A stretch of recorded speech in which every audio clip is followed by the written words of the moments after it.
Ya, sebelum ke Mas Bawono, saya kembali melanjutkan pertanyaan menggantung ke Prof. Prof, kalau melihat dari sisi mungkin kalau dipetakan begitu ya untuk wilayah-wilayah perkotaan, Kak, ini kuat di mana, kemudian pedesaan, mungkin untuk wilayah Bekasi, Bogor, Depok, atau mungkin Pangandaran dan sebagainya, sebenarnya masih ada potensi nggak sih untuk paslon-paslon yang memang secara survei ini belum cukup tinggi untuk mengeruk suara di situ? Yang pertama saya kira teman-teman PKS ya. Jadi saya bilang Ahmad Saiku dan Ilham ini juga punya potensi untuk bisa membalikan keadaan ya. Terutama misalnya basis-basis di Bandung Raya, Depok, kemudian beberapa kota yang termasuk kemudian punya potensi menang. Kayak katakanlah misalnya di Bandung Raya kan hampir sapu bersih ya teman-teman di PKS. Yang kedua memang kita juga bisa lihat misalnya Kang JJ juga kalau kita membagi dengan garis historis politik di Jawa Barat, maka wilayah Pantura itu akan cenderung kemudian mengarah pada pilihan ke PD Perjuangan, katakanlah misalnya ke teman-teman ke Kang JJ dan Ronald gitu. Yang kedua misalnya kalau kita mau melihat Kiai Adang, Syed Adang gitu kan, bisa ambil misalnya di basis-basis NU yang mungkin juga akan bisa tersebar di sebagian besar di Pantura dan juga Priangan Timur. Ada peluangnya, hanya memang kalau saya memprediksi tanpa ada manuver politik, gerakan politik dan pemenangan politik yang jauh lebih intensif, saya kira potensi menang Kang Deddy Mulyadi jauh lebih besar ketimbang yang lain.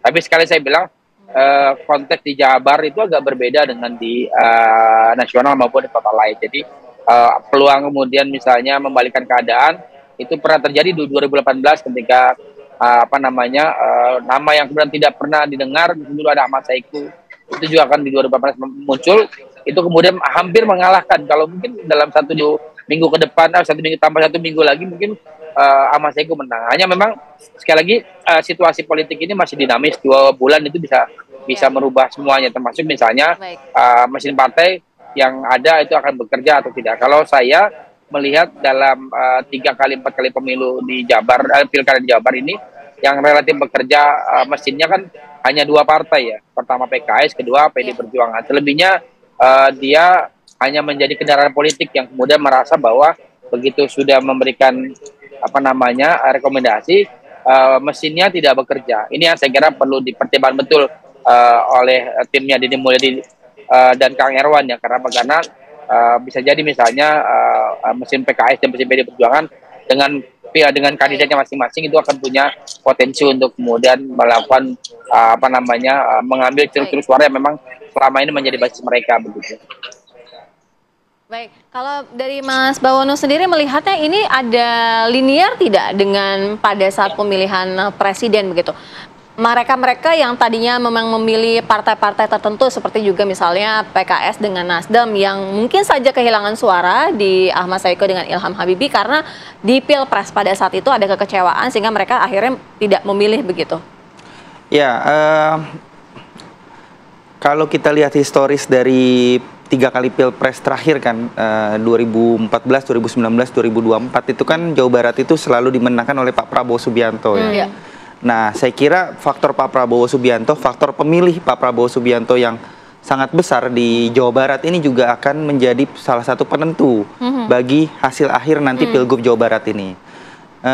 Benar tadi yang dikatakan oleh Prof. Muradi waktu 2018, Pilgub 2018, ada kejutan dari Sudrajat Saihu ketika itu ya, yang kemudian melesat di posisi kedua setelah Ridwan Kamil Ruzanul Ulum. Tapi jangan lupa ketika itu Sudrajat Saihu itu kan diusung Gerindra dan PKS. Ada kontribusi dari pemilih Pak Prabowo, pemilih-pemilih strong voter Pak Prabowo di Jawa Barat yang kemudian memilih pasangan ini.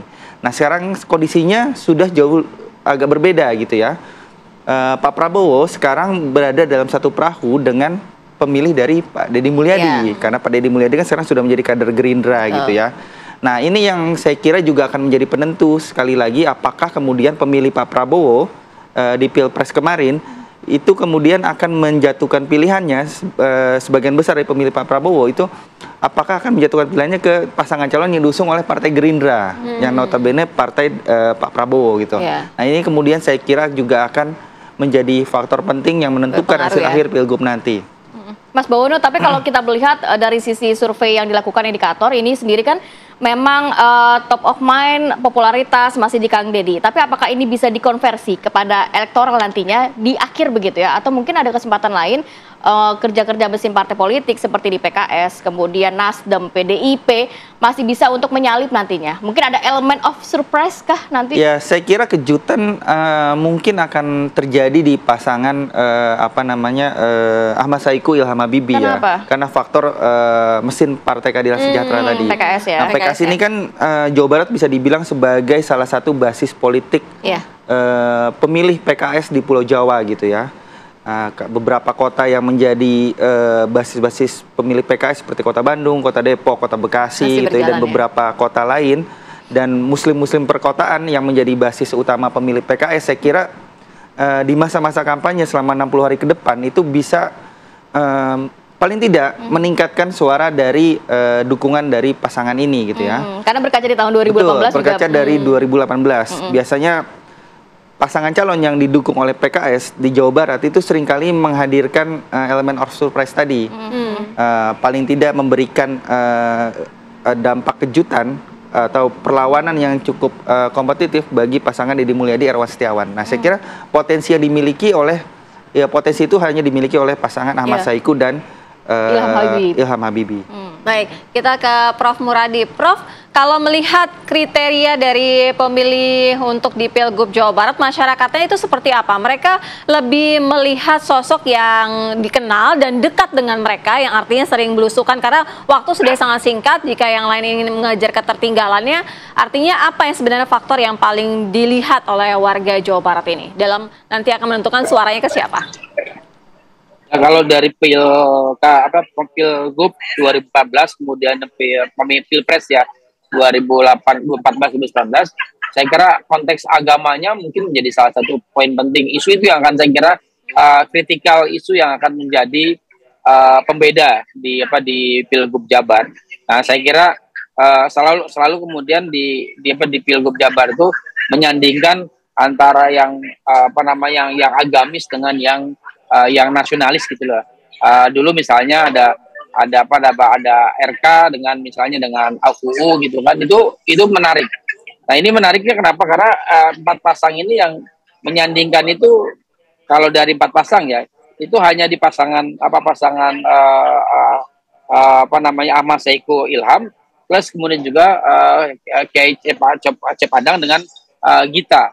Yang lainnya kan mirip nih, kayak misalnya Pak Kang JJ dengan Ronald satu ceruk ya, kemudian juga Kang Deddy Mulyadi dengan Kang Erwan juga satu ceruk. Ini yang saya kira perlu dicermati betul. Saya khawatir sebenarnya mudah-mudahan nggak terjadi ya. Orang akan kemudian melihat background itu. Kalau itu background itu yang dijadikan, maka saya kira peluang yang memixkan itu menjadi penting, menjadi strategi baru, menjadi pembeda dengan calon-calon yang lain. Makanya saya bilang dari awal saya merasa bahwa di pilkada ini harusnya linear dengan yang sampai Mas Bawono, linear dengan hasil Pilpres 2024. Tapi beberapa yang kemudian muncul adalah itu kemudian karakteristik jabarnya nggak hilang. Ya tadi background agama, kemudian background etnik, yang paling penting adalah sentimen itu yang kemudian dimunculkan dan pada akhirnya memunculkan nama-nama yang ikonik ya. Saya nyebut misalnya ada RK itu kan ikonik Jabar banget lah gitu. Atau dulu misalnya sebelum RK ada calon yang kemudian pemimpin yang kemudian dianggap mewakili entitas Jabar yang agamis gitu, yang kemudian punya karakteristik memiliki basis yang kuat di pemilih Jawa Barat itu sendiri begitu. Oke, saya mau ke Mas Bawono lagi. Mas Bawono, kalau mencermati dari hasil survei indikator juga, kan memang ada beberapa simulasi selain simulasi top of mind, 8 nama, 4 nama. Sebenarnya apa yang bisa dicermati dari simulasi yang dilakukan cukup banyak begitu simulasi yang dilakukannya?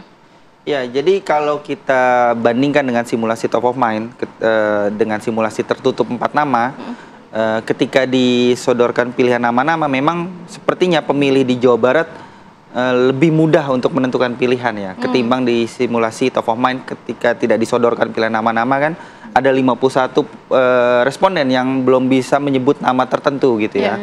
Jadi simulasi tertutup inilah yang kemudian bisa menjadi gambaran seperti juga nanti di pilkada kan, disajikan pasangan calon di surat suara. Nah itu menjadi gambaran dari hasil pilkada yang akan datang gitu. Oke, kita sama-sama tunggu ya nanti ya. Terima kasih banyak Mas Bawono dan juga Prof. Muradi sudah berbagi informasi. Sehat selalu. Assalamualaikum.